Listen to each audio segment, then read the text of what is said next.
बिस्मिल्लाहिर्रहमानिर्रहीम, अस्सलाम वालेकुम। मैं हूँ साइमा। तो मैंने देखा है कि आपने मेरे चैनल पे चना चाट की किसी भी तरह की रेसिपी को बहुत पसंद किया है। तो उसी पसंदीदगी को मद्देनज़र रखते हुए मैंने आज एक और चना चाट बनाने का फ़ैसला किया है। तो यहाँ पर एक प्यारा सा बाउल ले लिया है। ये बहुत ही कम इंग्रेडिएंट्स साथ बनने वाली चाट है। तो सबसे पहले हम क्या करते हैं, तो यहाँ पर सबसे पहले इसकी मैरिनेशन करते हैं, मिक्सिंग करते हैं। देखिए किस तरह से। यहाँ मैंने थोड़ा सा दूध ऐड कर दिया है बाउल में, तकरीबन हाफ ग्लास से थोड़ा कम है। और इसके बाद इसमें जाएगा जी, सिर्फ इसमें दो चीज़ें हम ऐड करेंगे मसालों के हिसाब से, नमक और काली मिर्च। नमक इसमें काला नमक जाएगा और इसमें मायो जाएगी। मेरे पास मायो है। बड़ी डिफरेंट सी चाट बनने वाली है। इसमें 4 से 5 टेबल स्पून के करीब मायो जाएगी। ये बिल्कुल जिस तरह से आप वेडिंग में खाते हैं सैलड, ये उसी टाइप का आपको बनकर तैयार मिलेगा।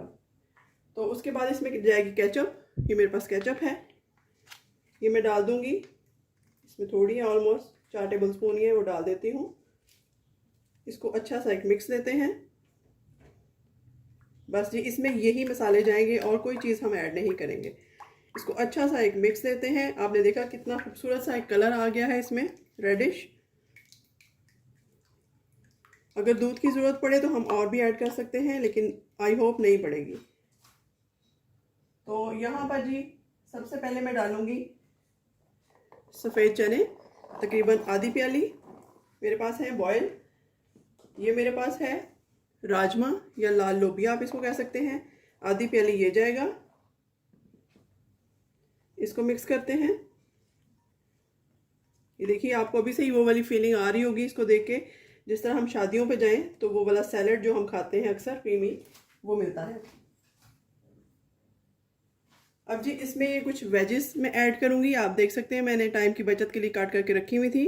इसमें खीरा है, स्किन के साथ ही मैंने काट लिया है। हरा धनिया है जो कि खूबसूरती में इजाफा करेगा। लाल टमाटर है जो कलरफुल लगेगा, और प्याज है एक नॉर्मल साइज़ का, और हरी मिर्च है। ये डाल दूंगी सारी चीज़ें इसमें इस तरीके से। ये देखिए जी, कितना कलरफुल सा खूबसूरत सा हमारा सैलड जो है वो झटपट बनकर तैयार हो भी गया है। ये देखिए, इसको आप सैलड कह लें या डिलाइट कह लें, वेजिटेबल डिलाइट कह लें, या आप इसको सैलड कह लें, या आप इसको चना चाट भी कह सकते हैं। तो देखा किस कदर मज़ेदार सा है। अब इसको डिश आउट करते हैं। तो यहाँ पर देखिए, मैं आपके सामने ही इसको डाल रही हूँ सर्विंग प्लेट में। ये देखिए इस तरीके से। ये आप देखते जाइए कितना खूबसूरत और क्रीमी सा इसका टेक्सचर है, और खाने में तो ये होगा ही मज़ेदार। इस तरीके से ये देखिए, ये मैं सारा इसमें ऐड कर देती हूँ। आप इस रेसिपी को ज़रूर ट्राई कीजिएगा। रमज़ान में ये कैसी लगी आपको, ये भी ज़रूर इसका फीडबैक दीजिएगा कमेंट बॉक्स में, मुझे ज़रूर बताइएगा। मुझे बड़ी खुशी होती है अगर आपको मेरी रेसिपीज़ पसंद आएँ या आप उनमें इंटरेस्ट शो करें। तो ऐसे ही चैनल को मेरे साथ दीजिएगा, लेके चलिएगा आगे, ताकि हम ग्रो कर सकें। और आपकी एफर्ट इसमें बहुत शामिल है। आपका बहुत शुक्रिया। तो ये देखिए बिल्कुल रेडी है।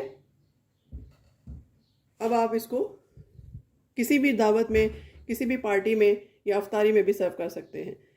आई होप आपको अच्छा लगा होगा ये सैलड या ये चाट। तो मिलते हैं किसी नई और अच्छी रेसिपी के साथ। तब तक के लिए अल्लाह हाफिज़।